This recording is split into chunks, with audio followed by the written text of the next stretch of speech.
Depreciation का अगला method है sum of the years digit method. Practically ये मेथड कहीं इस्तेमाल नहीं होता।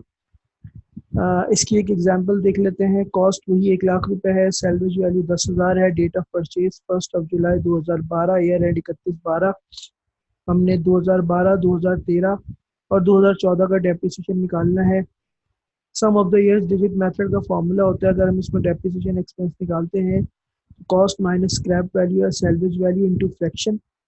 फ्रैक्शन कैसे बनता है ये मैं आपको बताता हूँ, लेकिन इसमें सबसे पहले आपको सम ऑफ द ईयर्स चाहिए होते हैं। सम ऑफ द ईयर्स के लिए ये फॉर्मूला हम अप्लाई करते हैं, n+1/2। हमने इस क्वेश्चन में अज्यूम ये किया है कि हमारे एसेट की लाइफ जो है वो 10 ईयर्स है। इस एसेट की लाइफ जो है वो 10 ईयर्स है, ये हमने इसमें अजम्पशन लगाई है। तो अगर 10 ईयर्स लाइफ है तो सम ऑफ द ईयर्स निकालने के लिए मैंने n नंबर ऑफ ईयर्स है, 10 10+1/2, 10 × 11/2, 110/2 और सम ऑफ द ईयर्स मेरे पास 55 आ जाएगा। अब मैं आ रहा हूँ फॉर्मूले की तरफ, cost minus scrap value into fraction. अब थोड़ा सा इसमें टेक्निकल इश्यूज है, वो आप और से देखें। पहला डेप्रिसिएशन हम निकालेंगे, क्योंकि हमने 2012 में खरीदा है तो 31 दिसंबर 2012 को निकालेंगे, cost minus salvage value. Fraction बनाने के लिए आपने यहाँ पे रखा सम ऑफ द ईयर्स को, ऊपर आपने लाइफ रखी, इसकी 10 साल, 10/55 बन गया इसका फ्रैक्शन। उसको आपने 6 मंथ्स के लिए ले लिया, क्योंकि आपने 1 जुलाई को खरीदा है। इस तरह आपके पास जो है जो भी अमाउंट आ रही है पहले साल का डेप्रिसिएशन निकाला है। इसी तरह जब आप आएंगे नेक्स्ट ईयर, तो नेक्स्ट ईयर पहले आपने 31 दिसंबर 2013 पे डेप्रिसिएशन नहीं निकालना, बल्कि आपने इस पर्टिकुलर फ्रैक्शन 10/55 के 6 महीने ऊपर निकाल दिए थे। फर्दर जो 6 महीने रह गए हैं उनको आपने कंप्लीट करना है, यानी सेम पूरी चीज़, सेम वर्किंग आपने 30 जून 2013 को करनी है। तो एक और आपके पास सेकेंड अमाउंट डेप्रिसिएशन की आ जाएगी।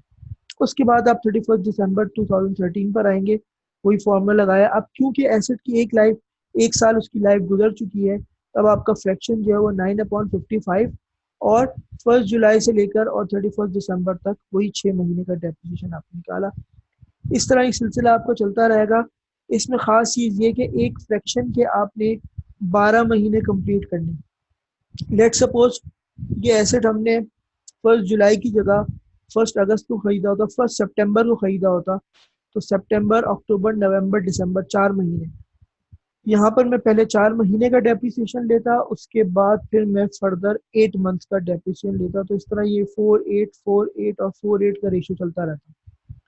ठीक है, तो इसमें ये चीज़ समझिए, नंबर 1 एक तो फ्रैक्शन बना रहे हैं, उसके बाद हाँ अगर 1 जनवरी को मैं ये ले रहा हूँ एसेट, तो फिर वो आपने ये वाली चीज़ भी करनी, क्योंकि 12 महीने कंप्लीट हो जाएंगे। तो फिर 31 दिसंबर 12, 31 दिसंबर 13, 31 दिसंबर 14 आपने डेप्रिसिएशन स्ट्रेट निकालना है। लेकिन जहाँ आप साल के दौरान एसेट को खरीदते हैं वहाँ फिर आपको मजबूरन ये काम करना पड़ता है, हर फ्रैक्शन के 12 महीने आपने कंप्लीट करने, अदरवाइज सवाल आपका गलत हो जाएगा। तो इसमें बड़े एहतियात से इस मेथड में आपने काम करना है। यह sum of the years digit method.